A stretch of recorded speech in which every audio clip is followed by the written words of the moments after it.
மார்க்கெட்லயே premium quality அதுவும் affordable பிரைஸ்ல உங்க டாய்லெட்டை சுத்தம் பண்ண ஒரே choice bison toilet cleaner just 79 ரூபாய் மட்டுமே. Welcome to IPS finance show. இன்னைக்கு மார்க்கெட் எப்படி இருந்துச்சு அப்படிங்கிறத முதல்ல பார்த்துடலாம். சென்செக்ஸ் 221 புள்ளிகள் உயர்ந்து 82,566 முடிஞ்சிருக்கு. நிஃப்டி 76 புள்ளிகள் உயர்ந்து 25,418 முடிஞ்சிருக்கு. இன்னைக்கு சந்தை எப்படி இருந்துச்சு அப்படிங்கிறத பத்தி நம்ம பொருளாதார விமர்சகர் திரு நாகப்பன் சார்ட்ட கிட்ட தெரிஞ்சுக்கலாம் வாங்க.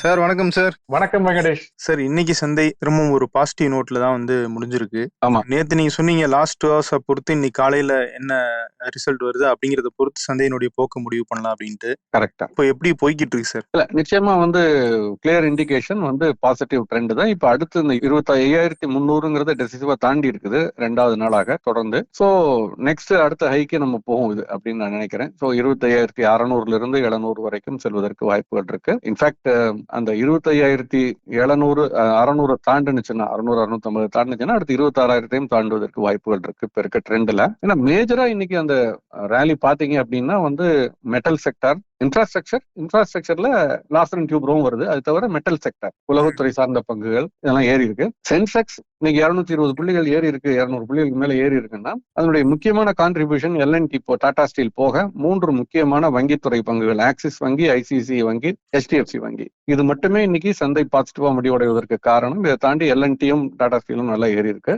சோ இந்த 5-6 பங்குகளுடைய போக்கு, குறிப்பாக இந்த 2 அல்லது 3 துறைகள், மெட்டல், உலகத்துறை இன்னைக்கு 3% ஏறி இருக்கு. அந்த செக்டார் குறியீடு மட்டும் டாடா ஸ்டீல், ஹிண்டால்கோ இதெல்லாம் நிப்டியில இருக்கக்கூடிய பங்குகள் அதெல்லாமே இன்னைக்கு கணிசமா ஏறி இருக்கு. டாடா ஸ்டீல் எல்லாம் பாத்தீங்கன்னா 4% கிட்ட இன்னைக்கு ஏறி இருக்கு. அதே மாதிரிதான் ஹிண்டால்கோ பங்குமே இன்னைக்கு கணிசமாக ஒரு 2.25-3% கிட்ட ஏறி இருக்கு. ஆக்சிஸ் வங்கி 3% ஏறி இருக்கு. சோ ஓவராலா இந்த 3 துறையினுடைய தாக்கம் பாக்குறோம். சார் மெட்டல் ஸ்டாக்ஸ் மட்டும் இல்ல, மெட்டல் கமாடிட்டிஸுமே ஏறி இருக்கு சார். தங்கம், வெள்ளி இது எல்லாமே ஏறிக்கிட்டு இருக்கு. கரெக்டா. அதுவும் தங்கம்லாம் 9,000 ஒரே நாள்ல ஏறி இருக்கு. நேத்து 5,000 ஏறி இருக்கு. வெள்ளி 4 டிஜிட்டுக்கு போயிருச்சு. ஆமா, இது ரொம்ப ஆச்சரியமா இருக்கு. மக்கள்லாம் கண்ணை துடைச்சிட்டு பாக்குறாங்க, நம்ம பாக்குறதெல்லாம் நிஜம்தானா அப்படிங்கிற மாதிரி. சோ எதனால சார் இவ்வளவு தூரம் இவ்வளவு பெரிய மாற்றங்கள்? வெள்ளி இன்னைக்கு 4 லட்சத்தை தாண்டி இருக்கிறது. MCXல பாத்தீங்கன்னா ஃபியூச்சர்ஸ் மார்க்கெட்ல மார்ச் மாதம் 5ஆம் தேதி முதல்வடையக்கூடிய ஒப்பந்தம் 4 லட்சத்தை தாண்டி இருக்கிறது. ஒரு 4,04,500 ரூபாய் கிட்ட ட்ரேட் ஆகிட்டு இருக்கு. 5% இன்னைக்கு ஏறி இருக்கு. 1 கிலோ, அது பியூர் சில்வர் 1 கிலோ 4,04,500 ரூபாய் கிட்ட ட்ரேட் ஆகிட்டு இருக்கு. முன்பேற வணிகத்துல தங்கம் கூட 1,75,000 கிட்ட ட்ரேட் ஆகிட்டு இருக்கு. 5%க்கு மேல ஏறி இருக்கு. நீண்ட நெடு நாட்களுக்கு பிறகு கடந்த 1 மாசமாக கச்சா எண்ணெயினுடைய விலை தொடர்ந்து அதிகரிச்சுட்டு வரதை பார்த்தோம். 55ல இருந்து 58 வந்தது, 58ல இருந்து 62 போனுச்சு. இப்ப புதிய ஒரு இலக்கை நோக்கி போகுது. இன்னைக்கு 3% அதிகரிச்சிருக்கு. கிட்டத்தட்ட 6,000 ரூபாய் ரொம்ப நாட்களுக்கு பிறகு பிப்ரவரி மாத ஒப்பந்தம் கச்சா இருக்கு. நேச்சுரல் கேஸ் ஏறி இருக்கு.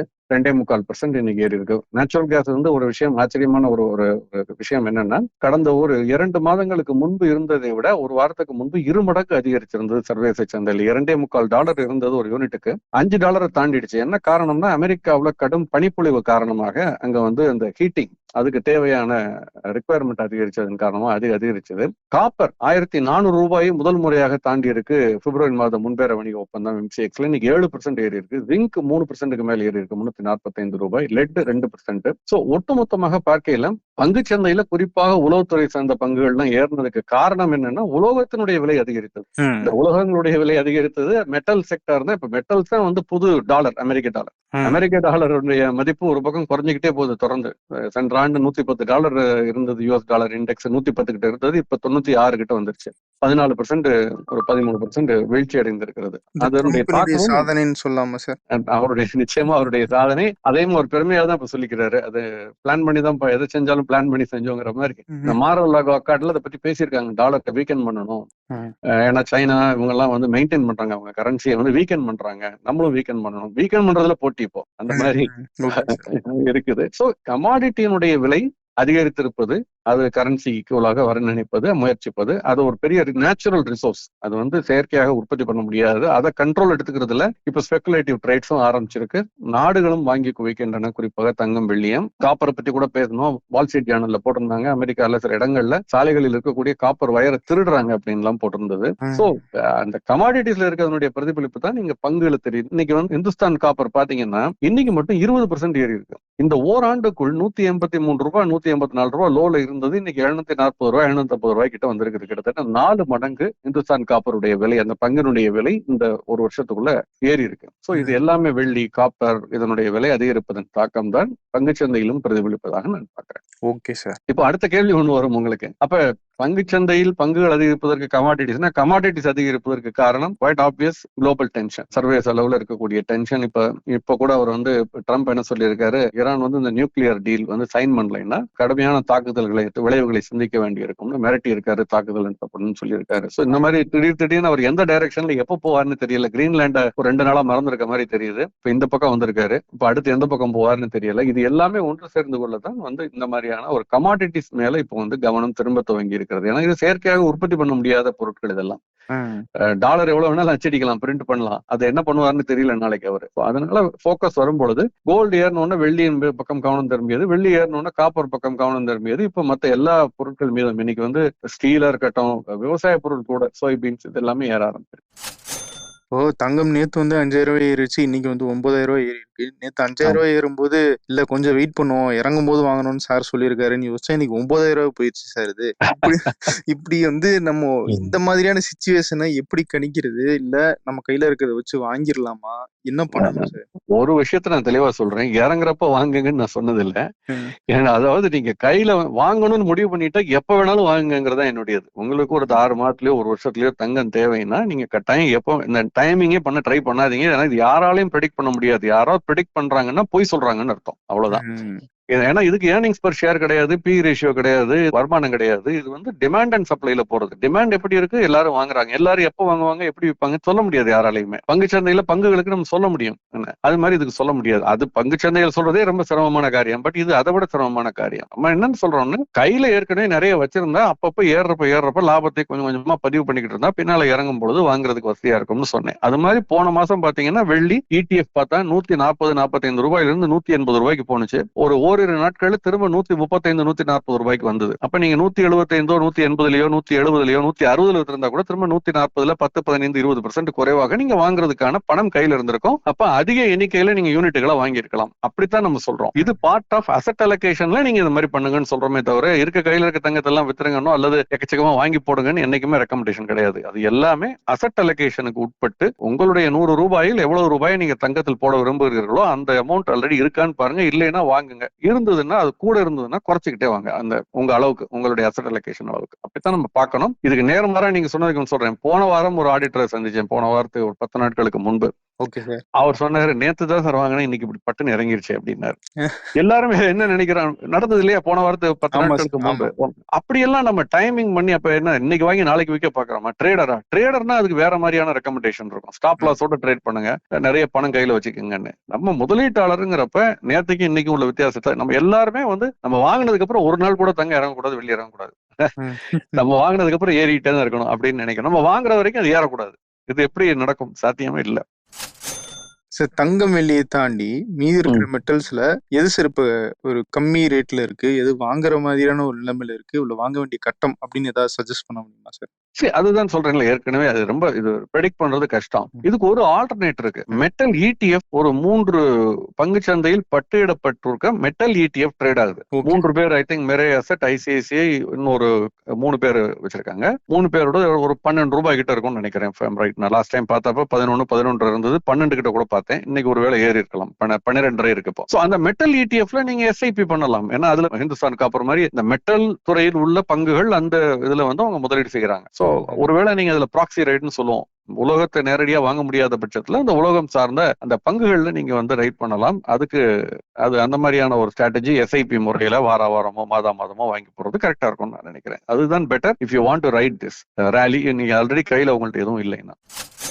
சார், அடுத்தது இப்போ குவார்டர்லி ரிசல்ட்ஸ் நம்ம டெய்லி பார்த்துட்டு இருக்கோம் சார். இன்னைக்கு கவனிக்க வேண்டிய குவார்டர்லி ரிசல்ட்ஸ் எது சார்? சரி, நிறைய முடிவுகள் வந்துகிட்டு இருக்கு. நம்ம எல்லாத்தையும் பார்க்கணும்னு கட்டாயம் இல்லை. பட் ப்ளூ ஸ்டார் இந்த நிறுவனத்துடைய முடிவுகள் வந்திருக்கு. லாபம் 39% குறைஞ்சிருக்கு. 2025 3ஆம் காலாண்டை விட 2026 3ஆம் காலாண்டுல குறைஞ்சிருக்கு. 2025 3ஆம் காலாண்டில் 132 கோடி, இப்ப 80 கோடி. ஸோ லாபம் குறைஞ்சிருக்கு. ஆனால் ரெவென்யூ அதிகரிச்சிருக்கு.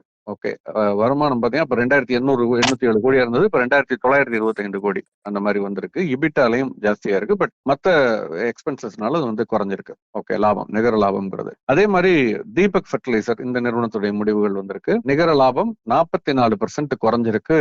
முந்தைய ஆண்டு இதே காலாண்டோடு ஒப்பிட்டு பார்த்தால் ப்ராஃபிட் மார்ஜின்ஸும் கொஞ்சம் குறைஞ்சிருக்கு. ஆனால் ரெவென்யூ 10% கிட்ட அதிகரிச்சிருக்கதை பாக்குறோம். சோ நிறைய இந்த குவார்டர்ல ரிசல்ட் பாத்தீங்கன்னா விற்பனை அதிகரிச்சிருக்கு, வியாபாரம் அதிகரிச்சிருக்கு, சேல்ஸ் அதிகரிச்சிருக்கு. ஆனால் லாபம் குறைந்திருக்கிறது அப்படின்னா உங்களுடைய அடக்க விலை அல்லது காஸ்ட்ல வந்து கொஞ்சம் எக்ஸ்பெண்டிச்சர் அதிகமா இருக்க வாய்ப்பு இருக்கு அப்படின்னு நினைக்கிறேன். இன்ஃபேக்ட் தீபக் ஷனாய் நான் நேற்று சொன்ன அந்த ஏதோ ஒரு ஆர்டிகிள் ட்விட்டர்ல போட்டிருக்காரு, வந்து லேபர் லா கோட்னால சில அடிஷனல் எக்ஸ்பெண்டிச்சர் இருக்கலாம்னு சொல்றாரு. அது பிரேக்கப் எப்படிங்கிறது நம்ம டீட்டெயிலா படிச்சு பார்க்கணும். அதானி பவர் அதனுடைய 3ஆம் காலாண்டு முடிவுகள் வந்திருக்கு. நிகர லாபம் 19% குறைஞ்சிருக்கு, 2480 கோடி.